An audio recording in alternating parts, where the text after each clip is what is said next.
Millionaires of Reddit, how did you become so wealthy? In my 20s, I was a computer programmer just as the web started exploding in popularity. I could wire up websites and databases back when internet technologies were new, and tooling was still primitive. I never hit it big with a viral website like Facebook or Amazon, but I did charge a lot for programming services. And I used that money to buy houses at first, and ultimately an apartment building in coastal California. In my 40s now. I don't feel very wealthy really. Oddly, I still check prices when shopping, and I plan to drive my old Jeep until it dies. When I travel, I often pay to fly first class, and I do enjoy the nicer hotels. But, other than that, I live, and spend, rather simply. Well, last year my fiancé's grandparents won a stupid amount of money in the lotto, double-digit millions. They were generous enough to share with the family. I grew up below the poverty line, so my life is nuts RN. Edit, I'm a girl, for one. 2. I am in fact choosing to do stuff with my life, as I'm not an idle person mooching off of a very lucky break. His money is placed in a trust and we have many financial advisors, and we are not cleared to buy anything without approval, and what we don't use is invested by the bank who runs the trust. I don't really care for advice since I'm just reaping the rewards. So far, we bought my fiancé's childhood home his father built, which is in one of the most sought-after neighborhoods in my city, and we're loving the security we have as homeowners. We took an amazing trip in June, where he proposed right on the banks of the River Ness in Inverness, Scotland. It was pretty magical, guys. And no, my ring is not exorbitant.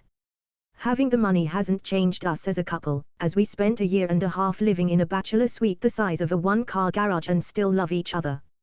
So, at this point it's a done deal, we're together for good, and are getting married next.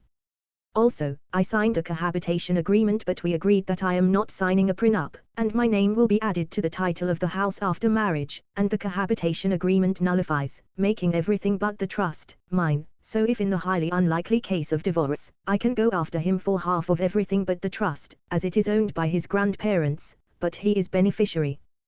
Pretty nutty stuff, and I'm genuinely surprised they didn't force me into a prenup. Women shrugging, light skin tone. I enlisted in the army when I was 18. I liked it. I asked to become an officer, and they let me. The army sent me to college and I graduated.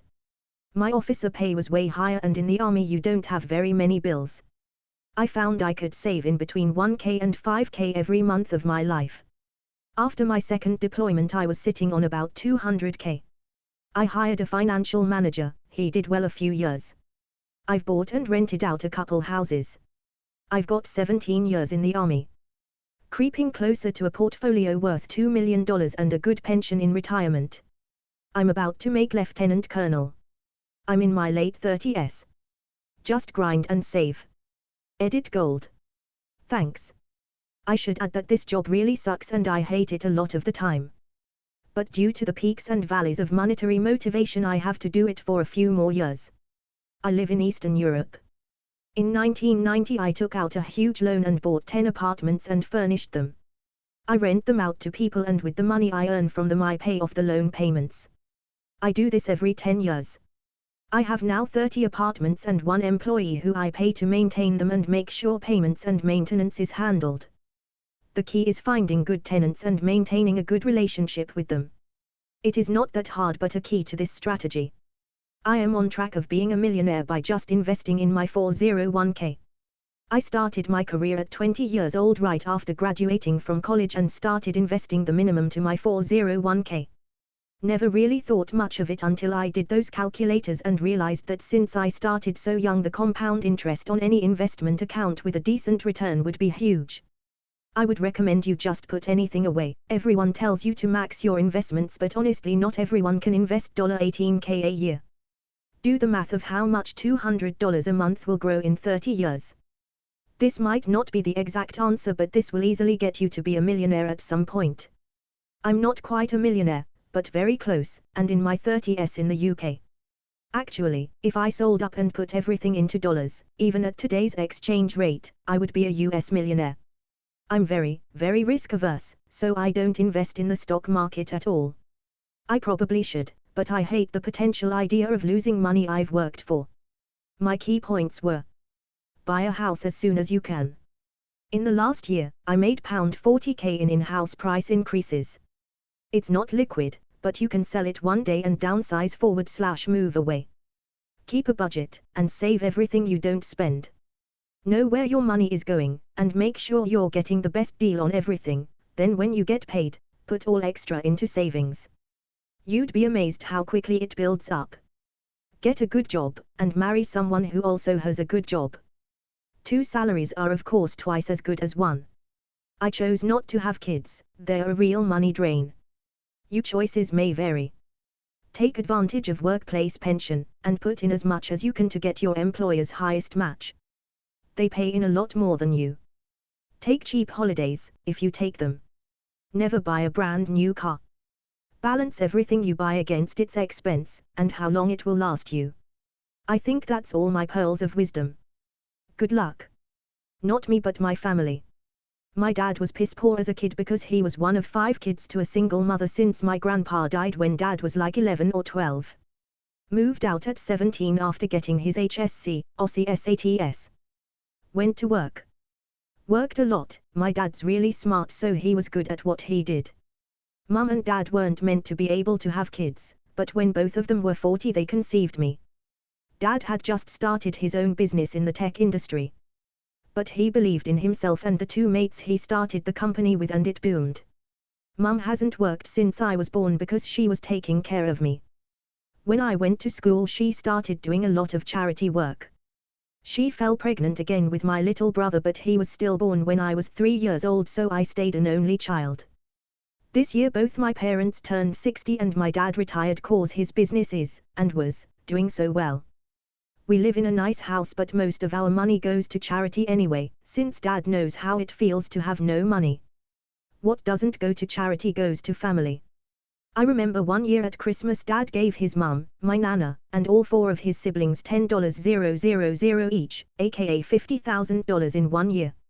I never asked for money, I got a job legally as soon as I could, 14 and 9 months, and I've worked ever since while attending school. I think my dad gave me good work ethics, they never spoiled me even though they could have. I'm 21 now, I still live at home, uni, and just started my first full-time job, but I plan to move out when I find a place I can take my dog with me. So technically my mum and dad are millionaires. I'm not, it's not my money, and when mum and dad pass I'll probably divide it up among the family / charity. Going to a private high school taught me money doesn't buy you happiness, so I don't have any interest in keeping more than enough to be comfortable. I wouldn't have even thought about inheritance but I was forced to cause my dad had 2 heart attacks this year and his dad's dad both died of heart attacks in their 30s. Not that anyone cares, but he's doing way better now. A few stents in and a lot of rehabilitation and he's almost back to normal. Edit, I know I said I wasn't spoiled but they did give me a car when I got my full license. Well, they didn't get me a new car, they bought a new one for themselves and said I could drive the old one and take it with me if / when I move out. So basically I was an 18-year-old driving a 3-year-old mid-range Lexus. I'm now a 21-year-old driving a 6-year-old mid-range Lexus. Most of my friends come from pretty poor areas so I do get some looks when I'm in their neighborhoods. Or gum. Twice now someone has stuck gum on the inside of my door handles. What a hard life I lead. Not there yet but getting there. STEM degree for both wife and I. I bag my lunch and drink from water fountain. I eat out with co-workers maybe once a month. Fill up my trusty clean canteen bottle daily with the free ice from cafeteria and water from the water fountain. In my lower 30s right now. Have a $500k house, bought 2 years ago, about 40% paid off. Hope to pay it off completely well before I turn 40. Currently about $350k in bank between liquid and stocks. Currently driving a 9-year-old Scion. Wife has a 13-year-old Camry. Daughter's toys are from the thrift store. Haven't had cable TV ever. Love Costco and Walmart. Love looking at deal sites. That doesn't mean we do not enjoy life. We've been backpacking in Europe. Have visited Dubai, Bahamas, Bermuda, Puerto Rico, Vegas numerous times, Canada numerous times, going to Cali in less than a month. My philosophy is this: you get rich by acting poor in things that really don't please your heart. We like traveling. So we do that. I like photography. So I have a DSLR. Wife likes nail polish. So she has like a big box full of them. I don't care much about food. So I bag it and we rarely eat out. Same with our cars. Live simply. Invest and spend wisely. Love unconditionally.